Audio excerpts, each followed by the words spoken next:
Pray. Father, we bless your name. We thank you for your love. We thank you for your preservation. We thank you for your grace. We thank you because you make it possible for us to come back at your feet after a week break. Accept our thanks and praises in Jesus' name.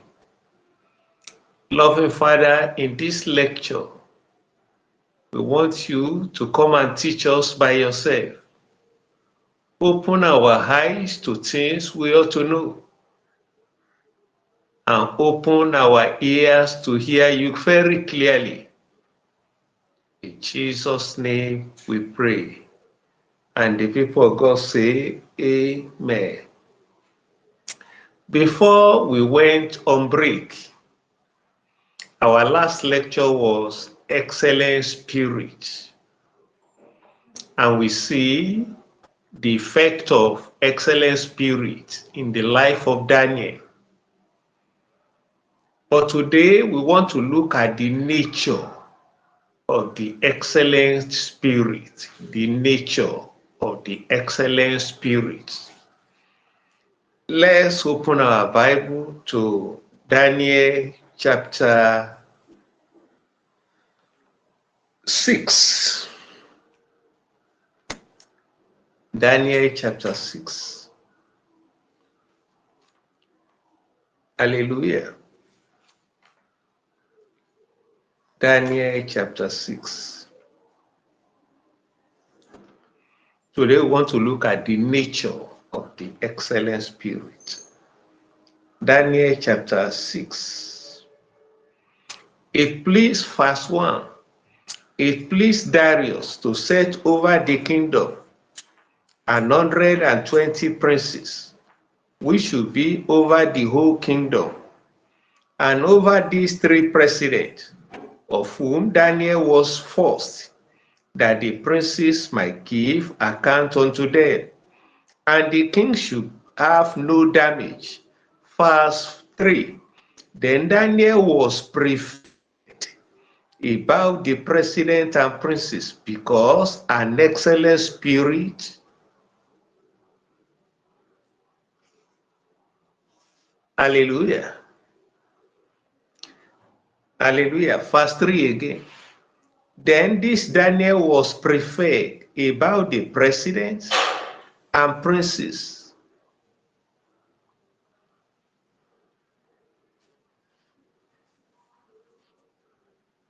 Hallelujah.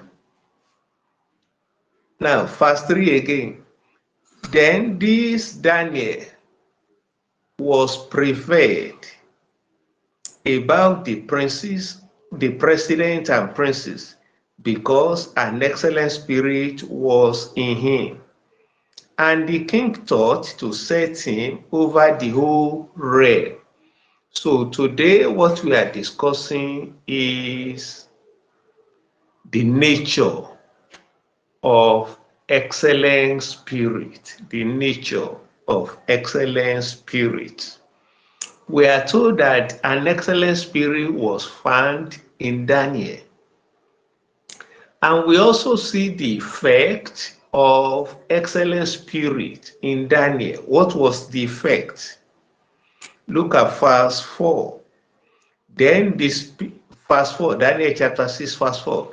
Then the president and princes sought to find occasion against Daniel concerning the kingdom, but they couldn't find no occasion nor fault, for as much as he was faithful, neither was there any error or fault found in him. We are told that they look into the life of Daniel. There was no error. There was no fault. And today we want to find out the nature of excellent spirit. What was responsible that there was no single error in the life of Daniel. Now, as we open our Bible to Isaiah chapter 28, Isaiah chapter 28, Isaiah chapter 28, verse 6. And for a spirit of judgment to them that sit in judgment, and for strength to them that turn the battle to the gate. Now we are told here that the spirit of judgment will come upon people that sit in judgment. Now, judgment is all about deciding what is right and deciding what is wrong. That is judgment. Deciding who is wrong and deciding who is right. Now, judgment in the simplest form means decision making. So, you want to take a decision whether for or against something. So the spirit of judgment enables you to take a correct decision so that there won't be any mistake, there won't be any error in every step you take.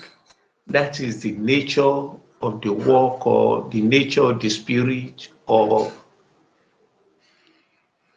judgment. It's for decision making, to take a right decision. I want to see how the spirit of judgment enabled Solomon to take a right decision. Look at Judges 1 King chapter 3. 1 King chapter 3. I read from verse 16. Then came there two women that were harlots unto the king, and stood before him. And the one woman said, O my Lord, I and this woman dwell in one house, and I was delivered of a child with her in the house. And it came to pass the third day after that I was delivered, that this woman was delivered also. And we were together, and there was no stranger with us in the house, save we two in the house. And this woman's child died in the night, because she overlaid it. And she arose at midnight and took my son from beside me, while thy handmaid slept, and laid it in her bosom, and laid her dead child in my bosom. And when I arose in the morning to give my child suck, behold, it was there. And when I had considered it in the morning, behold, it was not my son which I did bear. And the other woman said, No, but the living is my child, my son, and the dead is thy son. And this said, No, but the dead is thy son, and the living is my son. Thus they speak before the king. Verse 23, then said the king, the one said, This is my son that liveth, and thy son is the dead. And the other said, Nay, but thy son is the dead, and my son is the living. And the king said, Bring me a sword. And they brought a sword before the king. And the king said, Divide the living child in two, and give half to the one, and half to the other. Then spake the woman whose the living child was unto the king, for her bovine yarn upon her son. And she said, O my lord, give her the living child. And you know why slay ye? But the other said, let it be neither mine nor thy, but defy thee. Then the king answered, said, give the living child. I know why slay ye. She is the mother thereof. And all Israel heard of the judgment which the king adjudged, and they fear the king, for they saw that the wisdom of God was in him to do judgment. Now, you see here, two women were contending for a living child, and there is no witness to be able to say this one belongs to this woman, this one doesn't belong to this woman. So, but the spirit of judgment was able to tell Solomon what to do. And Solomon carried out the instruction that was given to him by the spirit of judgment. And as a result of that instruction, he was able to identify the true mother of the baby. So now the spirit of judgment will only give us instruction of what to do, but it's left for us to carry out the instruction. Now, from Genesis to Revelation, you can see the activities of the spirit of judgment. In Genesis, you will see God telling Adam through the spirit of judgment that he must not eat the fruit of the tree of knowledge of good and evil. And he told him explicitly that the day he eat it, he will die. That's operation of the spirit of judgment. Now, when you come to Exodus, in the book of Exodus, you will see God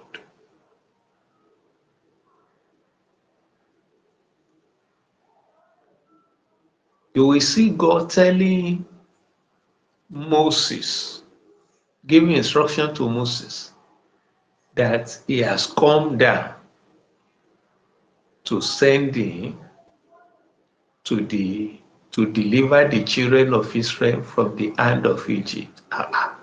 When Moses looked at the whole thing, he said, him of all the people will go to Pharaoh. But that was an instruction given to Moses through the spirit of judgment. He obeyed. So now the spirit of judgment is about giving us instructions. It's about helping us to make the right decision.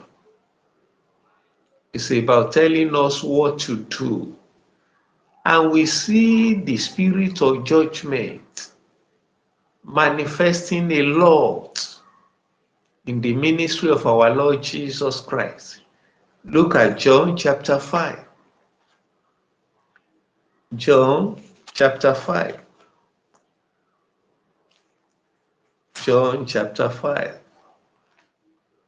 I read verse 30. Look at verse 30. I can of my own self do nothing. As I hear, I judge. As I hear, I judge, and my judgment is just, because I seek not my own will, but the will of the Father which has sent me. Hallelujah. So you see that again. The Lord Jesus Christ says, as he hear. So for you to operate the spirit of judgment, your ears must be open. You must be able to hear. And at the same time, you must be able to see. In other words, for somebody to manifest the spirit of judgment, it means the spiritual senses are open. The spiritual senses are alert. So the eyes of our Lord Jesus Christ was open, and his ear was also open. Look at John chapter 5, verse 19. John chapter 5, verse 19. Then answered Jesus and said unto them, Verily, verily, I say unto you, the Son can do nothing of himself, but what he seeth the Father do, for whatsoever things he doeth, these also doeth the Son likewise. Verse 20, for the Father loveth the Son, and show him all things that himself doeth, and he will show him greater works than these, that ye may marvel. And then you come to verse 30, I can of my own self do nothing. As I hear, I judge, and my judgment is just, because I seek not my own will, but the will of the Father which has sent me. So very clearly, we see in that place that the spirit of judgment will only give instruction, and the instruction will come through vision or hearing God. And when we carry out the instruction given to us, then what happens next is that God confirm it. God confirm it. God confirm it. So the confirmation is what we call miracle. Look at Mark chapter 16. Mark chapter 16. Mark chapter 16. Hallelujah. Mark chapter 16. I read verse 20. And they went forth and preached everywhere, the Lord working with them and confirming the word with signs following. Amen. So when the spirit of judgment has given you an instruction to carry out, and you carry out the instruction, the next thing is that the same spirit of judgment will confirm it with sign. For example, let me give you two examples. Number one example is that the spirit of judgment revealed to Peter that Ananias was telling lies. And the revelation that was given to Peter, Peter said it out. And after Ananias heard what Peter said, confirmation followed. He died. Ananias died immediately. Let's first look at Acts chapter 5. Acts chapter 5. Acts chapter 5.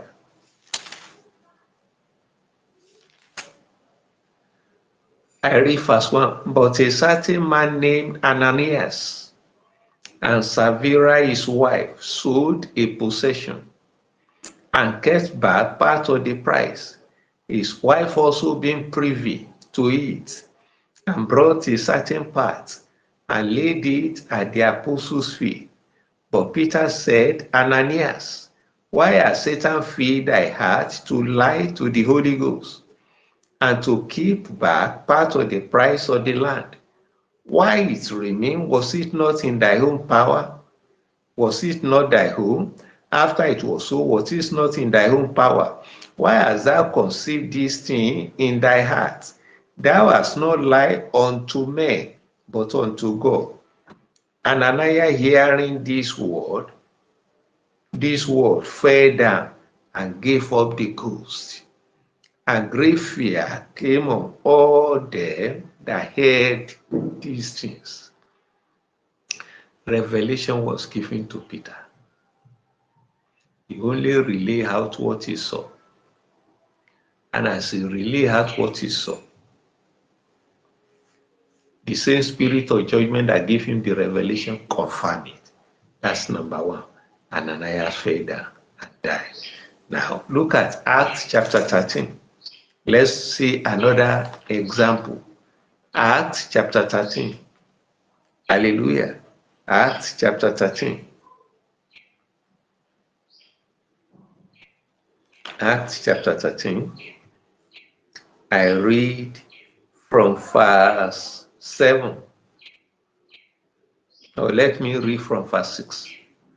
And when they are gone through the Asu unto Paphos, they found a certain sorcerer, a false prophet, a Jew, whose name was Bar Jesus, which was with the deputy of the country, Sergius Paulus, a prudent man, who called for Barnabas and Saul, and desires to hear the word of the Lord, the word of God. But Elymas, the sorcerer, for so is his name, by interpretation withstood them, seeking to turn away the deputy from the faith. Then Saul, who is also called Paul, filled with the Holy Ghost, set his eyes on him, and said, O full of all subtlety and all mischief, thou child of the devil, thou enemy of all righteousness, wilt thou not cease to pervert the right ways of the Lord? And now behold, the hand of the Lord is upon thee. Thou shalt be blind, not seeing the sun for a season. And immediately there fell on him a mist and a darkness, and he went about seeking Saul to lead him by the hand. You see, the word that was spoken by Paul brought the judgment upon the elements.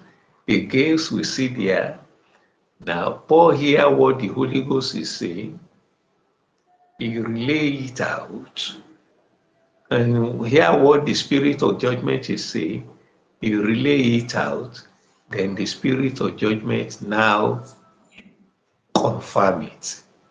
And the man was smitten with blindness. So what we are doing now is to examine the nature of the spirit of judgment. And from everything we have said, you will discover two things about the nature of the spirit of judgment. Number one is that it's a spirit of revelation. Number two is it's a spirit of power. So number one, it will give you the revelation of what to do. Number two, when you do what he asks you to do, you will confirm it with power. So this is where we are going to stop today, and we are going to continue in our last lesson. God bless you in Jesus' name. Amen.